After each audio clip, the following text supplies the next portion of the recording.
I'm running away from my fiancé and our future together because I'm child-free, and I think he was trying to get me pregnant. Posted by you/child-free runaway. I, 26F, have always known I didn't want kids. From a young age, even when adults asked me how many kids I wanted, my answer was always none. I didn't even know what child-free meant, but I always was. As I got older, I realized what it was. I just didn't feel that unconditional love that's supposed to come with having children. Could I love a child? What if I can't be a mother because I don't know what that kind of love feels like? That's how I've spent my whole life. Then I met my fiancé, 34M, 2 years ago. He was my first everything, and I finally experienced romantic love. But when it came to kids, I still knew I couldn't do it. From the beginning, I told him that having kids was off the table. He said he was fine with that because he never really liked kids, so it wasn't a problem for him. 5 months ago, he proposed, and I said yes. We moved in together, and everything was perfect. We were planning our wedding slowly, no rush. That was until his sister had a baby 2 months ago. My fiancé instantly fell in love with his nephew and was there every step of the way. He bathed him, changed him, napped with him. It seemed normal, I guess, so I didn't mind. 3 weeks ago, we went to his sister's house for lunch. My fiancé was mowing her lawn when she asked me to watch the baby for a couple of minutes. I tried to refuse, but she looked so down that I agreed. I thought she would just put him in his stroller or something, but she plopped him into my arms and went upstairs. I panicked. I had never held such a small baby before, and I was terrified I might drop him. 5 minutes in, he started crying. At first, it was fine, but then he started screaming at the top of his lungs. How can such a tiny baby be so loud? I was almost in tears myself. I stood up as gently as I could and went outside where my fiancé was. I yelled at him to come grab the baby from me. He came over, took a picture of me holding the baby, and instead of taking him from me, he started giving me tips on how to calm him down. He pushed the baby closer to my chest and said, "He really suits you." I was on the verge of a panic attack. My hands were trembling, and I was even more scared to drop him. I yelled, "If you don't grab him, I'm putting him on the floor." He got angry, called me a bitch, and grabbed the baby. I couldn't handle it anymore, so I took an Uber home. He came home around midnight, showered, and went to sleep on the couch. The next morning, he was already gone when I woke up, and he didn't come home until 3 a.m. I told him we needed to talk, but he just said, "Tomorrow," and went back to the couch. The next day, when I came home from work, he was waiting for me. We sat down, and he apologized for how he reacted, saying he didn't know what got into him. I asked the question I already knew the answer to. Me, do you want to have kids now? Him, I don't know. I just love him so much, you know? Me, well, that's normal, isn't it? Him, I guess. But do you really feel that strongly against having kids? You don't even have to get pregnant or give birth, we can adopt. I talked about how scary pregnancy and childbirth were for me, especially because of how hard it was for my mom. She'd almost died giving birth to me due to complications, and she had to have an emergency hysterectomy. Me, that's not the only reason, and you know that. You know how I feel about not knowing if I could love a kid unconditionally. Him, I know, but you learn to love me, right? You can love a child too. Listen, we don't have to agree on this now. We can get married first and then revisit it. Please don't shut it down immediately. Then he started to cry and hugged me, so I dropped it. But deep down, I knew I couldn't be a mom. I know myself, and honestly, I felt betrayed by him. I thought I'd eventually start resenting him, but I hoped we could get past this. Then he started doing some strange things. He changed his wallpaper to a picture of me holding a baby, he started calling me mama, he wanted to start having unprotected sex, and he even began touching my belly when he thought I was asleep. I have fertility issues that I've never treated because what was the point? My period is irregular but mostly pain-free, so I never bothered to do anything about it. But when he suggested I go to the doctor to see what's going on with that, I panicked. It felt like he was trying to get me pregnant, and termination is still illegal in the country we're living in. So I left. I told him my mom fell in the shower and broke her leg, a lie, and that I wanted to stay with her for a couple of days to make sure she was okay. He said that was fine, and I waited for him to go to work. Then I grabbed important documents, some clothes, sentimental things, my dog, and I left. I don't know if what I did was right. I'm starting to doubt myself. Maybe he just wanted me to be healthy. Maybe he was just cuddling me or just liked that picture. But I can't shake the feeling that something was wrong. He hasn't realized that I left for good. He just questioned why I took the dog, jokingly. I didn't tell anyone, I just told my mom I missed her. Maybe I should go back and pretend everything's okay, But something about him feels off now, and I just don't know it anymore. I'm sorry if this is all over the place and extremely long. I just can't talk to anyone about this, and it's eating me alive. I probably left some things out of context, so sorry about that too. Relevant comments. Commenter. I'm so glad you did this. The number of stories on subs like this of, mostly, women who ignore signs like this and end up in extremely dangerous situations with even less ability to escape is very depressing. This guy is very selfish, and he clearly had no intention of loving the person you are. He loved the version of you that he was going to force you to be, including being a mother. At some point, he is going to figure out that you have left, and he is going to do literally anything he can to try to convince you to come back.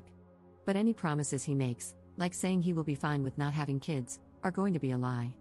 If you go back, he will either change his mind and try to wear you down until you agree to have kids, or he will hold it against you and use it to guilt trip you anytime there is a disagreement.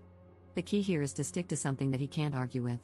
Don't talk about how he made you hold the baby or even the way he tried to gaslight you. If you have to talk to him, just say something like, "You clearly want kids, and I don't, and we should both find people who want the same kind of future." Your goal, if you are talking to him, should not be to get him to understand that he is wrong. He will never do that. He is a narcissistic person. People like him are genuinely not capable of accepting fault. Your goal is to get him to move on so he doesn't become a stalker or something. Ops response. Luckily, he has never been to my home country. He has a super demanding job, so he doesn't even take vacations, making it nearly impossible for him to find me. Even if he tries, I'm not even in the capital or near it. Update 10 days later. So, I'm going to try to make this as chronologically accurate and concise as possible. If something is unclear, I'll clarify in the comments. The first thing I did after my last post was get a blood pregnancy test. It was negative. That night, I also spoke to my mom.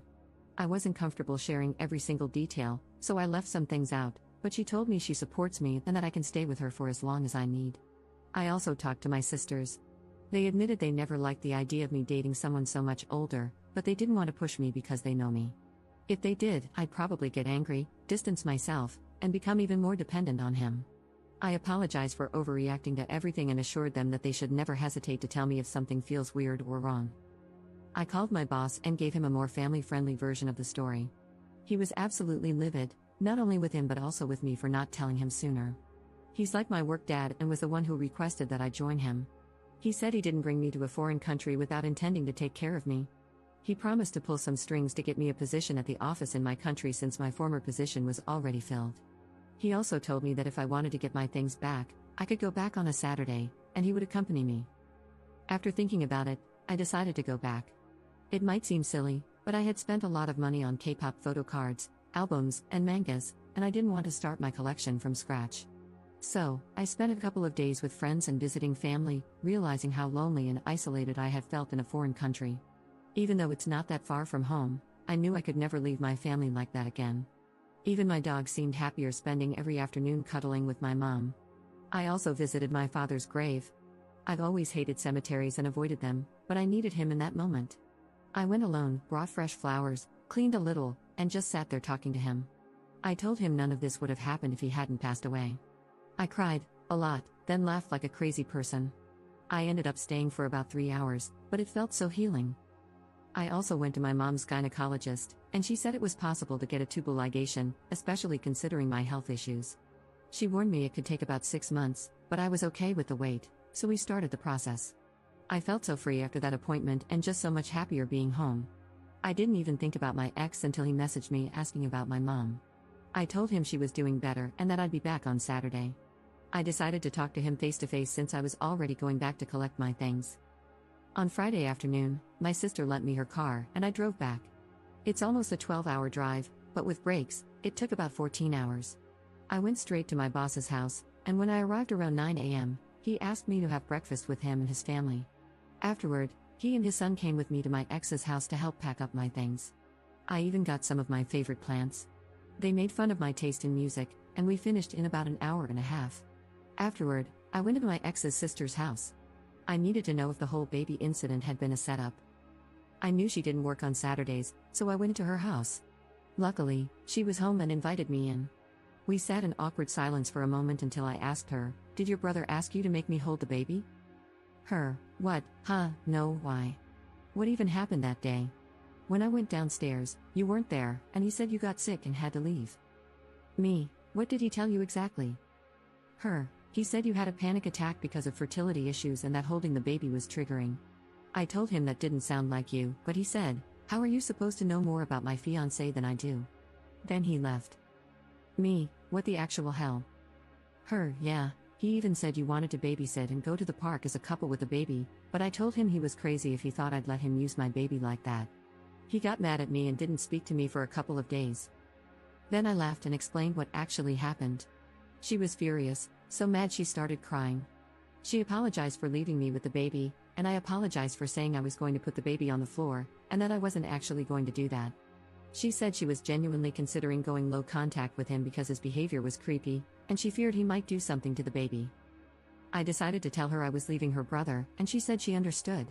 We hugged, and she said she'd miss me. I went back to my boss's house to wait for my ex to get home. I told him to text me when he got off work. I was a nervous wreck. I almost threw up. My boss's wife made me tea and stayed by my side, rubbing my back. I honestly loved that woman, the whole family, really. My boss and his son came with me to his apartment. One thing about my boss, he's a softie, but he's huge. He's 195 centimeters and about 130 kilograms, and his son is basically a carbon copy of him, so I felt pretty safe. When my ex got home, he smiled at me but then saw my boss and his son. He asked me what was going on. Me, I'm breaking up with you. You're clearly going through a baby fever phase, and I don't want any part of that. Him, what do you mean, breaking up? We can't break up. We love each other. Me, no, you love the idea of me being pregnant with your child, and that's not going to happen. He tried to hug me, but my boss grabbed his shoulder and said, why don't you sit here with me? Him, I can't lose you, I love you. You're my soulmate. I can't live without you. If you leave me, I'll die. I would rather never have kids than lose you. I'll even get a vasectomy, but please stay. What will our families think? You can't just break off the engagement like this. Me, first of all, this isn't a telenovela, so calm down. Second, I never even told my family we were engaged, and I've already told them we broke up. Him, what about the dog? You can't just take her. Me, what dog? The dog I've had since I was 17? That's my dog, and she barely tolerates you. Trust me, she's much happier with my mom. He started sobbing and tried to speak, but I couldn't understand him. My boss's son couldn't have chosen a worse moment to laugh and ask, you really didn't tell your family? Me, I just never found the right moment, you know? My ex calmed down a little and said he'd never let me go. That he still loved me. I felt a little threatened when he said something like, I'll find you and make you fall in love with me again. I told him, good luck with that, but seriously, we're not in a telenovela. Enough with the drama. I gave him the ring back, and he threw it at me, though it didn't hit me. I said, I hope you find someone who wants kids, but I also hope you get psychological help, and we left. I spent the night at my boss's house, and the next morning, I went back home. I spent the rest of Sunday sleeping because I had a bit of a fever. I helped my mom with her business today, and my therapy session is on the 13th. Due to how things went in the office, I'll start again in March. They kind of fired me, then rehired me. Thank you so much for helping me see how crazy this whole situation was. I feel so happy and so light now. I forgot how much I love having my family around. I probably won't update again unless something crazy happens, but yeah, thank you, people, especially women, of Reddit. Relevant comments. Commenter. I'm curious, is there a legal way to keep an eye on him in his country? Also, is he active on social media and does he tend to share everything, like when he gets up, walks to work, and even picks his nose? His responses are making me a bit uneasy.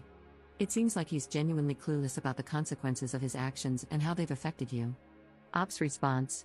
I don't think they can really just watch him without cause, but my boss's wife advised me to go to a police station before leaving the country again to let them know I was leaving willingly, just in case. And no, he doesn't post much on social media, just big events, birthdays, anniversaries, and that kind of stuff. Also, my mom already has security cameras, so I'm feeling confident.